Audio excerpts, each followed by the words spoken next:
రాజస్థాన్లోని దౌసా జిల్లాలో ఘోర రోడ్డు ప్రమాదం జరిగింది. ఢిల్లీ ముంబై ఎక్స్ప్రెస్ వేపై హరిద్వార్ నుంచి ఇండోర్కు వెళుతూ ఉన్న ప్రైవేట్ లగ్జరీ స్లీపర్ బస్ ముందు వెళుతూ ఉన్న ఓ భారీ ట్రక్ను బలంగా ఢీకొట్టింది.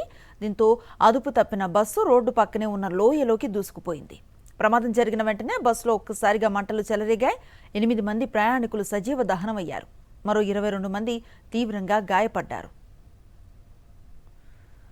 దౌసా జిల్లా కొల్వా పోలీస్ స్టేషన్ పరిధిలో ఓ రెస్ట్ ఏరియా సమీపంలో తెల్లవారుజామున 2 నుంచి 3 గంటల మధ్య ఈ ప్రమాదం చోటు చేసుకుంది.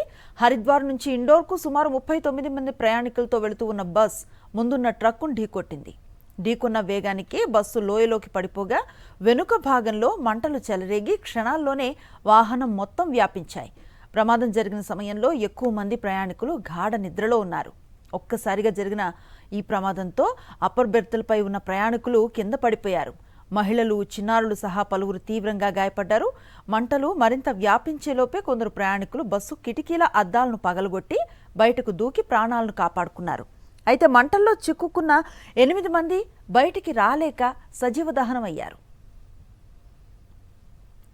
పోలీసులు, అగ్నిమాపక సిబ్బంది, అంబులెన్స్లు వెంటనే ఘటనా స్థలానికి చేరుకుని సహాయక చర్యలను చేపట్టాయి. స్థానికుల సాయంతో క్షతగాత్రులను బయటకు తీసి దౌసా జిల్లా ఆసుపత్రికి తరలించారు.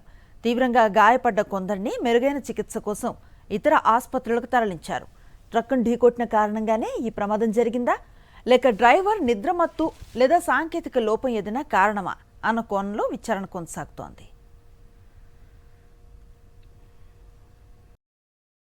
మరిన్ని అప్డేట్స్ కోసం ఛానల్ను సబ్స్క్రైబ్ చేయండి. నోటిఫికేషన్స్ కోసం బెల్ ఐకాన్ పై క్లిక్ చేయండి.